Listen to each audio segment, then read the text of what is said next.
Welcome to a special edition of LC Screen Talk. Today, we'll be going over the 10 worst movies of 2014.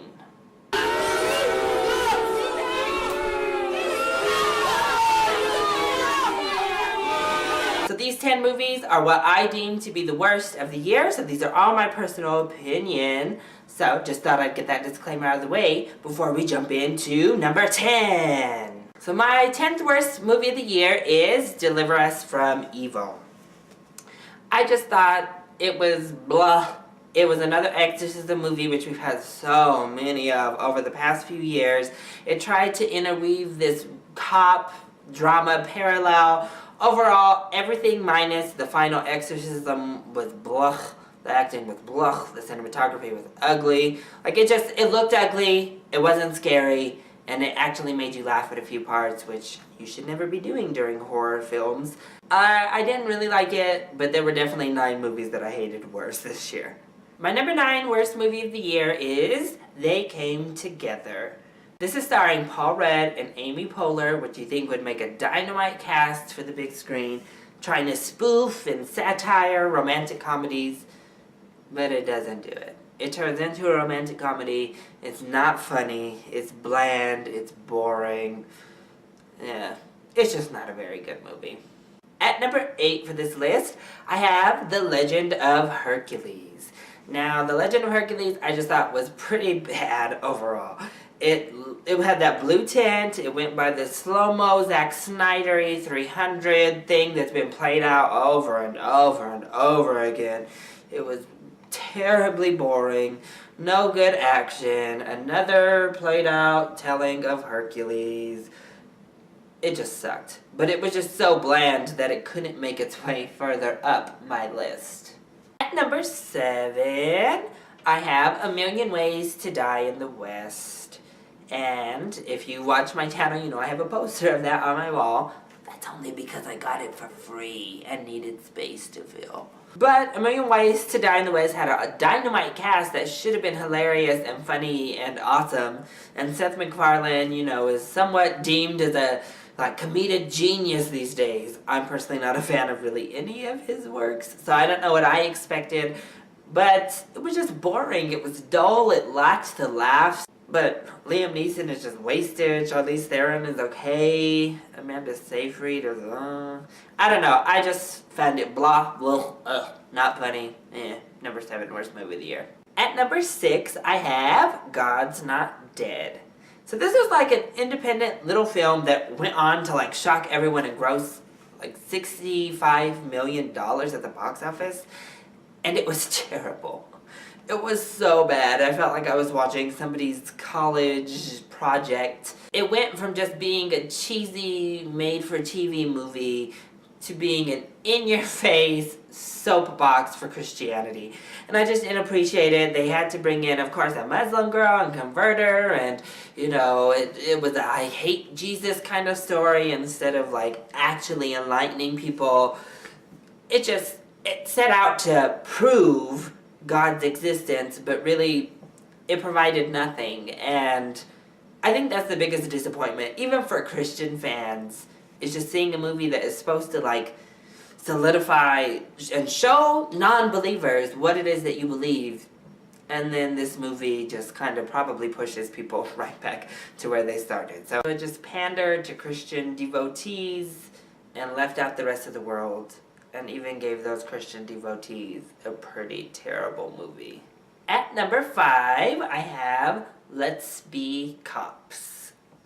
So, Let's Be Cops, if you remember, I not only didn't find it very funny, I also found it mildly inappropriate and offensive for this time period. Little did I know that cop drama would only escalate throughout the rest of the year. So this whole police murdering streak that's been going on in self-defense or cops taking advantage, blah blah blah, it just makes this movie even more inappropriate to have been made in 2014.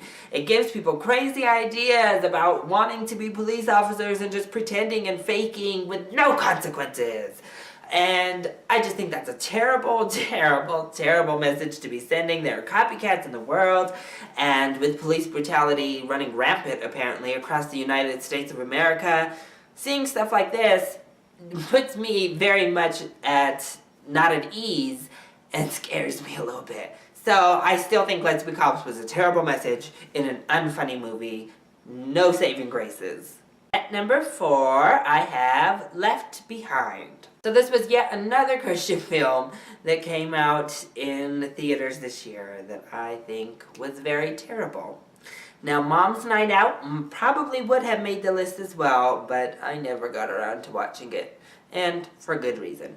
But Left Behind, I unfortunately did see, and I thought it was pretty terrible. The acting was just so cheesy, corny, blah, and the effects were terrible. And it's a same old rapture story that these Left Behind movies keep just retelling and retelling and retelling and never adding anything new. It wasn't insightful. It wasn't really informational. It was just a cheesy, cheesy movie made very, very poorly, who didn't even get Nicolas Cage to add in some flair to it. So that's why it ends up all the way up at number 4 on my worst movies of the year list. At number 3, I have The Interview. Now, I know I've heard a lot of people thinking this is actually funny, and I just don't know how. But film is subjective, yay! And my opinion is that The Interview was really terrible. I literally can count the laughs on one hand or less that I had throughout the entire film. James Franco completely overacted and looked a fool. It wanted to be smart and it fell flat on every occasion. It was just another blech comedy about a really inappropriate subject, and I found it to be really terrible. At number 2, I have Devil's Due. So, earlier in the list, I already had a possession movie, and here we go at number 2 with a far worse possession movie. This was complete run-of-the-mill, non-scary nonsense. It was really terrible. Again, as always with these low-budget horror films, the effects were not good. It didn't bring anything new to anything about the genre or about the subject. It just rehashed something we've seen a million times. And to be honest, I've never found it remotely scary or horrifying, and this was even less so. So, what was the worst film of the year? Well, that distinction goes to the dumbest movie of the year, and that is Dumb and Dumber 2. So, I was a fan of the first Dumb and Dumber. I was excited they were making another one, and then I saw the first trailer, and pretty much I was completely turned off. But I gave it a chance. I saw it anyway, and it was even worse than I imagined when I saw that trailer. It was a mean-spirited, unfunny comedy that just had Jeff Bridges and Jim Carrey running around acting like idiots for an hour and a half of my life that I really, really wish I could get back. This movie was by far my least favorite film of the year. I just found it so repulsive and so disgusting and so terrible that I really even regret watching it and letting it taint my view of Dumb and Dumber, the original. And now I don't even really want to go back and watch Dumb and Dumber because I saw it when I was so young that I'm scared that nostalgia plays a big part in why I even like that film. So I'm going to just let that one be and try to pretend that this Dumb and Dumber 2 never actually happened. So, those are my 10 worst movies of 2014. What did you think of my list? What are your 10 least favorite movies of the year? Go ahead, let me know down in the comment section below or hit me up on Twitter. Also, don't forget to like the video and subscribe to the channel so as we enter 2015, you are always up to date on our latest videos. I love you all so much for your support. Mwah! Thank you for watching, and I'll see you next time. Bye!